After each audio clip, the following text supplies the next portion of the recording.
அஸ்ஸலாமு அலைக்கும் மக்களே. நபி மூசா அலைஹிஸ்ஸலாம் அவர்கள் சுஐப் அலைஹிஸ்ஸலாம் அவர்களினுடைய 2 பெண்களுக்கு தண்ணீர் இறைத்து கொடுத்த கிணறு இதுதான்.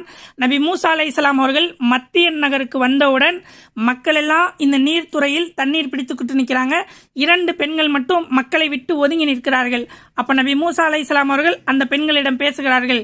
என்ன ஆச்சு, ஏன் ஒதுங்கி நிற்கிறீர்கள் என்று சொன்னவுடன் மக்கள் எல்லாம் தண்ணி பிடிச்சிட்டு நிற்கிறாங்க, அது வரைக்கும் நாங்கள் அங்கே செல்ல முடியாது, எங்கள் தந்தை வேற முதியவர், நாங்கள் தான் தண்ணீர் இறைத்தாக வேண்டும் என்று சொன்னவுடன் நபி மூசா அலைஹிஸ்ஸலாம் அவர்கள் அந்த 2 பெண்களுக்காக தண்ணீர் இறைத்து கொடுத்த கிணறு அதுதான்.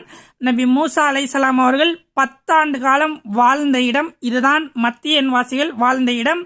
திருமறை குர்ஆனுடைய 28வது அத்தியாயமான அல் கசஸ் அத்தியாயத்தினுடைய 22வது வசனத்தில் இருந்து இந்த வரலாற்றை அல்லாஹ் முழுமையாக பேசிக் கொண்டிருக்கிறான். வீடியோவை அதிகமாக ஷேர் பண்ணுங்க, மறக்காம நம்ம யூடியூபை சப்ஸ்கிரைப் பண்ணுங்க மக்களே.